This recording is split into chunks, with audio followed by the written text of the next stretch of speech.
Welcome, age of vintage society. His tall, masculine figure is always his first impression, plus that mesmerising baritone of a voice that made him a delight among ladies. Remarkable Robert Stack is one actor that left unforgettable memories among those he laboured to impress in the entertainment industry.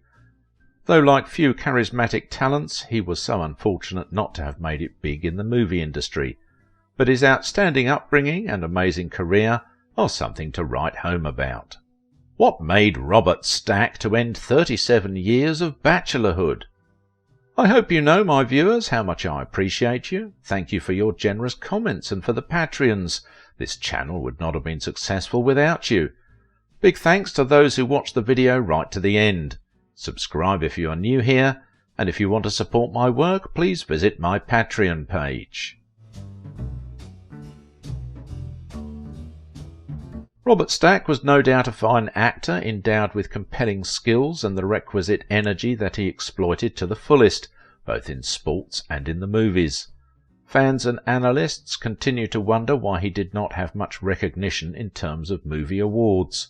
Perhaps he never had the right opportunity to appear in first-rate movies. Many still regard him as among Hollywood's nicest guys, whatever that means. Possibly not unconnected to the fact that he was loved by people on and off the screen, having been raised in an all-round luxury atmosphere, and had remained single until he turned 37. What else do you know about this finest sportsman who decided to extend his ambitious talent to Hollywood fans after failing to progress in polo sports? Was he basically a playboy sportsman, as some people suggested? He lived a life worthy of emulation despite his enduring womanizing. He was said to have kept a clean slate on all his romances because he never got himself in any scandal. Was it also the reason Stack titled his 1980 memoirs Straight Shooting? Of course, this unsolved mysteries star kept a straight lifestyle devoid of shame. Robert Stack will mostly be remembered for his performance as a typical Chicago gangbuster of the 1930s and prevention agent Eliot Ness in the TV series The Untouchables, which was aired for 4 years. He is sure a movie talent to reckon with, even though his major recognition came through television. Fans kept talking about his iron jaw and crisp delivery that portrayed him as an ideal crime rebel to take care of the most horrible gangsters of the jazz age as portrayed in the Untouchables production. With his debonair appearance and deep vocals, Stack's legacy will not be forgotten in a hurry, not when he thrilled his audiences across the globe with his inspiring acting for almost 7 decades and became the fancy of some Hollywood directors. His acting career saw him appearing in more than 40 feature films and television productions. Funnily enough, he never dreamed of becoming an actor. He only took an opportunity that he staggered into while studying singing. He was literally unknown as he contributed to movies that were less tasking for 20 years before finding a fit in TV production that majorly brought him into public interest. After appearing in several dramatic scenes, marrying one wife with 2 children, Stack in the later part of his life revealed how he learned to surrender to the will of the Almighty in everything that he did in his life and career. At his birth on the 13th of January 1919, his name was recorded as Charles Langford Modini Stack in Los Angeles, according to the wishes of his mother, who wanted him to have the same name as her father, but that would not stand for a long time, as his father had the name Charles changed to Robert. That was an early sign that both parents were not in agreement in many areas of their marriage. Stack's parents were among the initial founders of Los Angeles, with both from a well-to-do background. He was the last of 2 boys from Mary Elizabeth and his father James Langford Stack. They unfortunately divorced when he was a year old, but that did not affect innocent Stack as he joined his mother in Paris. But his advertising agency father and elder brother stayed back in Los Angeles. His early days in Adria and Rome exposed him to French and Italian languages that he spoke fluently, and was said to have struggled to learn English when he returned to Los Angeles at the age of 7. His parents did forgive themselves and were remarried before his father gave up the ghost. Stack's mother had an opera-singing lineage, the reason he was initially inspired to do music. So he felt more of his mother than his father and did not stop talking about her with respect and love. No wonder he included his image and that of his mother in his memoir, which he referred to as "Me and My Best Girl." Stack had a little training in drama courses at the University of Southern California, where he also actively participated in the polo team. His earliest fame was in his 20s, then as a sportsman, being a passionate shooter and polo player, though he was not as successful with polo. He became the International Outboard Motor Championships in Italy when he was 16. He became the national champion in skeet shooting and set double world records. His popularity plus his high-profile social network linked him with some Hollywood bigwigs. The likes of Clark Gable were said to have initially talked to him about trying his luck in acting. His promising connection with Hollywood stars was of mutual interest.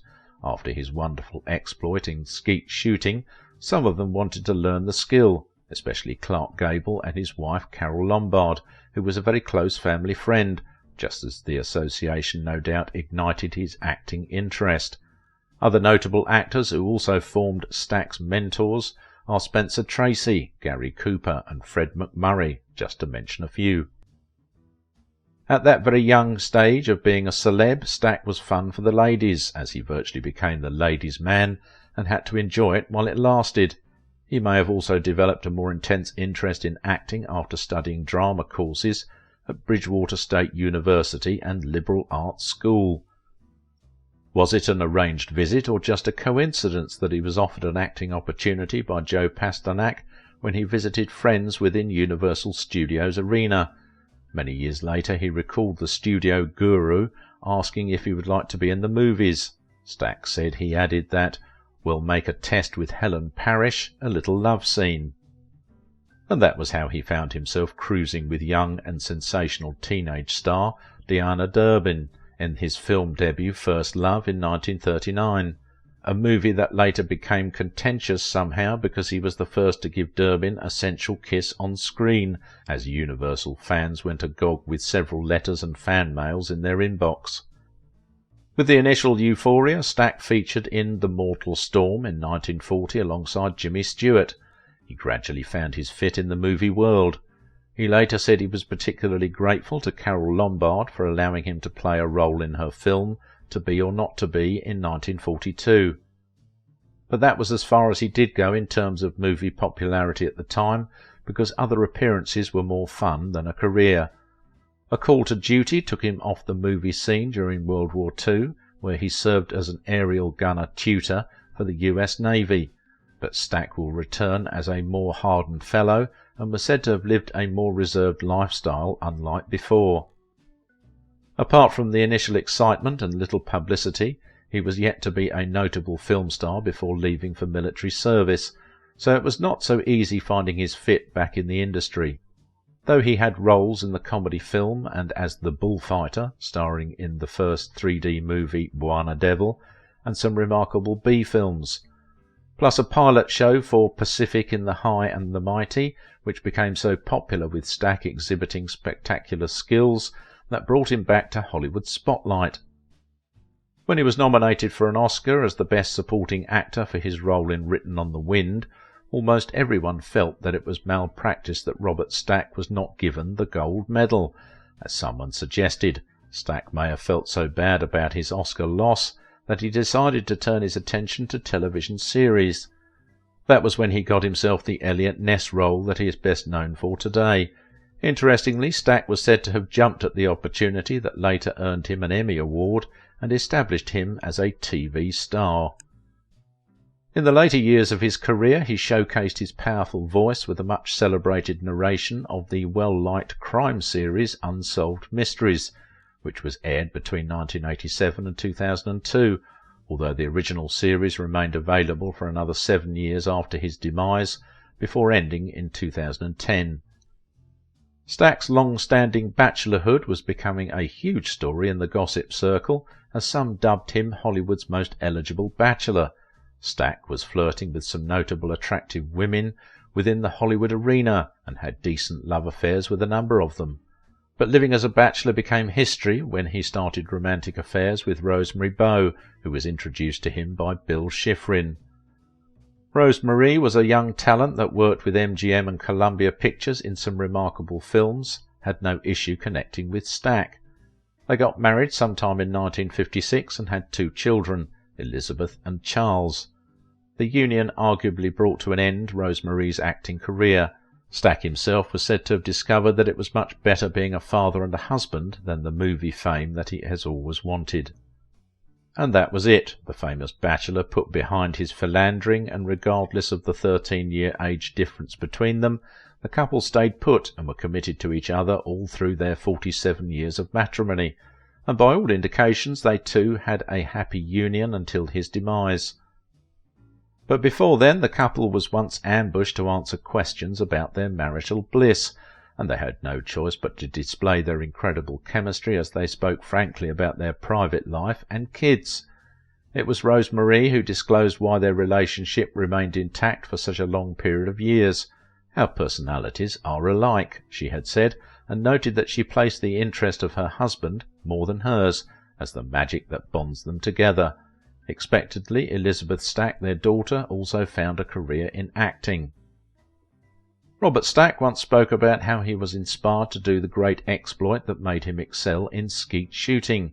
He had recalled how at the age of 15 he read a story concerning a boy of his age, Billy Clayton, who was reported to have won an All-American Skeet Championship, and how he wondered if he could defeat the kid, adding that it prompted him to spend every after-school hour on training for a year before deciding to compete in the competition.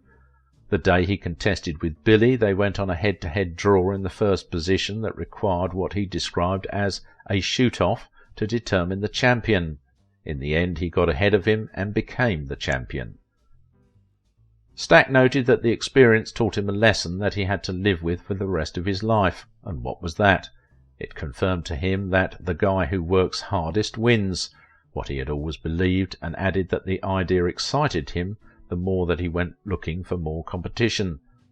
Stack hinted that he paired with Jim, his brother, for the International Outboard Championship, where they won 6 different racing trophies. When he relocated to Los Angeles, he wanted to replicate the same strength in polo sports. "I threw myself into polo the same way," he said, as he particularly liked the polo sports because it united him with men whom he referred to as heroes off the field, like Spencer Tracy and Cary Grant, although he did not quite excel in polo, even as he attributed it to the youthful drive that he put into the game. He also recalled telling Spencer on one of those times he failed to make a mark in polo that he wanted to be an actor. In his words, Spencer slouched down in his saddle and turned to Cary, saying, "Too bad. We've just lost a good polo player and gained a lousy actor." He soon discovered that the work hard and win spirit was not the same in the acting world when he joined the industry. One thing that confused him was how each time a part was given to someone, others would grumble over that, in the form of, "How come she got that part? My tryouts were better." And more striking is the fact that such complaints are more often the truth. By implication, he suggested that producers or directors, depending on who was doing the selection, are often biased in casting actors. He concluded that an ingredient in being successful in the industry goes beyond personal effort and talent, but more luck, which means knowing the right people or the right place at the right time, which he also benefited from, because he felt a lot of young actors might have also argued when he was hand-picked as a male lead with Deanna Durbin, perhaps asking, "How come he was chosen? I'm better trained."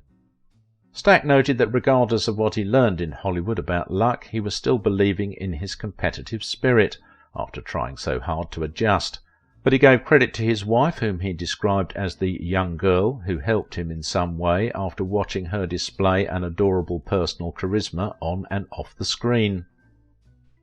"I'm not in charge of my own life," she once told him. She added that she stopped thinking of other people as threats but as friends. Stack noted that it took him time to understand what Rosemary meant by saying she wasn't in charge of her own life. She meant that God was, something that affected him positively.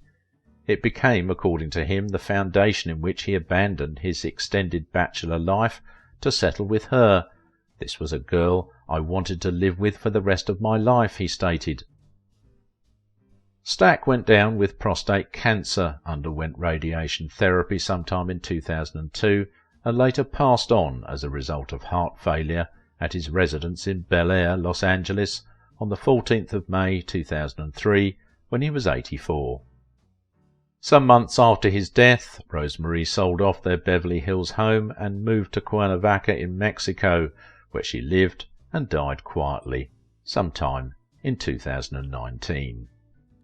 If you liked this video, don't forget to give it a thumbs up, subscribe if you are new here, and if you want to support my work, please visit my Patreon page. Some Hollywood bachelors have been reformed by love, but not everyone found the change easy. Why Franchot Tone's love triangle led to the scandal of the year? Watch this video.